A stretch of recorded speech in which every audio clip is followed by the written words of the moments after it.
শেখ হাসিনা এবং তার পুত্র জয় শোক বার্তা পাঠিয়েছিল বেগম খালেদা জিয়ার মৃত্যুতে, কিন্তু তাতে মনে হয় যে মন গলেনি বিএনপির।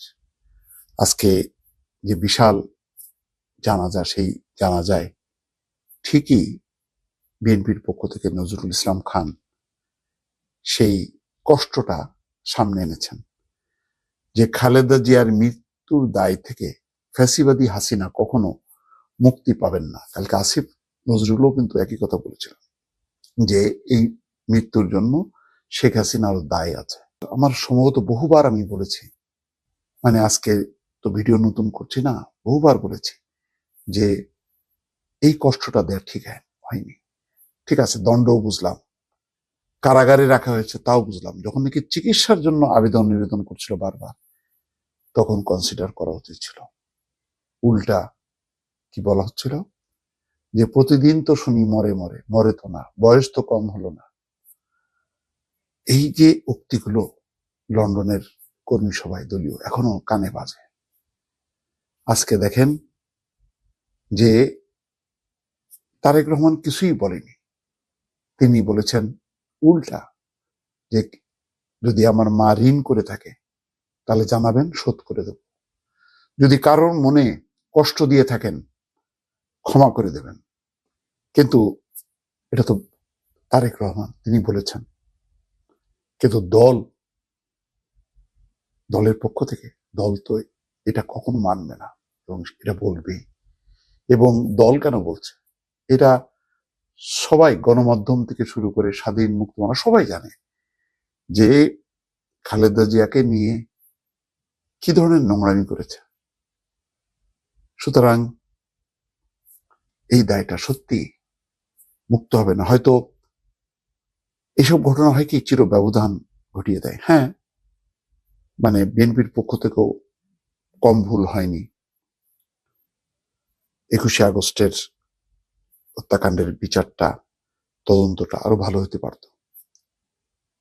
সেটা ওই জজ মিয়ার প্রসঙ্গটা এনে যেভাবে করা হয়েছে এটা ঠিক হয়নি। এরকম 10টা ঘটনা বলা যাবে, কারণ তখনও শেখ হাসিনা মনে করছে যে তাকে হত্যার উদ্দেশ্যে। কিন্তু ক্ষমতায় থেকে যেই কাণ্ডটা শেখ হাসিনা করেছেন, যে ধরনের কটূক্তি, যে ধরনের কবর, ওই যে মানে সরায় ফেলবো, আজকে চিন্তা করেন তো বেগম খালেদা জিয়ার এরকম মৃত্যুতে দেশ এবং বিশ্ব যেভাবে শোক জানালো। শুধু আজকে ক্ষমতায় ডক্টর মোহাম্মদ ইউনূস নেই, ক্ষমতায় শেখ হাসিনা, অর্থাৎ সেই দ্বাদশ জাতীয় সংসদটা বহাল আছে। শেখ হাসিনা এইরকম নিরঙ্কুশ একটি সংখ্যাগরিষ্ঠ দলের প্রধান এবং প্রধানমন্ত্রী। চিন্তা করতে পারতেন তারেক রহমানও আসতে পারতো না। বেগম খালেদা জিয়ার এইভাবে চিকিৎসার যতটুক ব্যবস্থা করা গেছে বিদেশে না পাঠিয়েও, সেটাও হতো না। একটা কি কঠিন একটা অবস্থা হইতো, এই মর্যাদাটাও পাইতো না।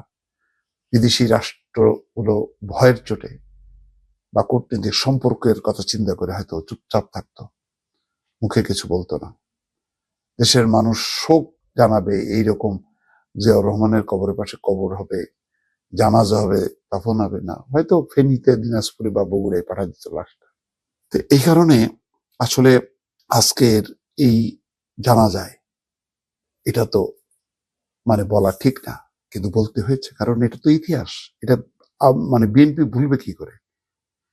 মানে বেগম খালেদা জিয়াকে যারা ভালোবাসে তারা তো কখনো ভুলবে না, কারণ তারা তো তার মুক্তির জন্য আন্দোলন করেছে, লাঠি পেটা খেয়েছে, দল থেকে বারবার তাগাদা দেওয়া হয়েছে যে তাকে অন্তত একটু চিকিৎসার জন্য মুক্তি দেওয়া হোক। মুক্তি তো দেয়নি, সিদ্ধান্ত নিয়ে যেটা করেছে তাদেরকে নাজেহাল করছে। আজকে সেই কথাই বলছেন যে ফ্যাসিবাদী হাসিনার ব্যক্তিগত প্রতিহিংসার শিকার হয়ে মিথ্যা মামলায় 2018 সালের 8ই ফেব্রুয়ারি থেকে 2 বছরের বেশি সময় কারাগারে আবদ্ধ ছিলেন খালেদা জিয়া। চিকিৎসার অভাবে গুরুতর অসুস্থ হয়ে পড়েন দেশনেত্রী। তাই মৃত্যুর দায় থেকে ফ্যাসিবাদী হাসিনা কখনো মুক্তি পাবেন না। যারা তাকে জেলে পাঠিয়েছেন, যারা তাকে গৃহহীন করেছেন, তারা রান্না করা খাবার খেয়ে যেতে পারেননি, পালিয়ে যেতে হয়েছে, তাদের ঘাড়ে এখন মৃত্যুর পরোয়ানা। এটা থাকবে জানি না। এই এখন খালেদা জিয়ার যুগের অবসান হয়েছে, শেখ হাসিনা এখনো জীবন্ত আছে, জীবিত আছে। এক ধরনের তার রাজনৈতিক মৃত্যু হয়েছে, শারীরিক মৃত্যু হয়নি। অপরিমেয় ক্ষতি হয়েছে গণতন্ত্রের জন্য। প্রথম নারী প্রধানমন্ত্রী, সবই বলেছেন, তার পুত্রও বলেছেন, ভালো ভালো কথা বলেছেন। কিন্তু এখন বারবার বলছি, মানে বড্ড অসময়ে এই বাণীগুলি হচ্ছে। সুতরাং আজকে এটা একটা বাংলাদেশের রাজনীতির একটা দুঃখজনক অধ্যায়, যেটা আজকে এইরকম ঘটনার পরও, এরকম মৃত্যুর পরও, যেখানে তারেক রহমান কিছুই বলছেন না, কিন্তু দল ঠিক ইতিহাসের সত্য কথাটা সামনে তুলে আনবে। সুতরাং আজকে আওয়ামী লীগের অস্তিত্ব, দৃশ্যমান অস্তিত্ব নাই, অদৃশ্যমান অস্তিত্ব আছে অবশ্যই, কিন্তু আজকে নিশ্চয়ই আওয়ামী লীগের নেতা কর্মীরাও অনুভব করছেন যে যে কাজটা তারা করেছে খালেদা জিয়ার সাথে, এটা না করলেও পারতেন। তারা তাদের ক্ষোভ থেকে তারা পাল্টা শোধ নিতে যে এই পথে অগ্রসর না হয় ভালো ছিল।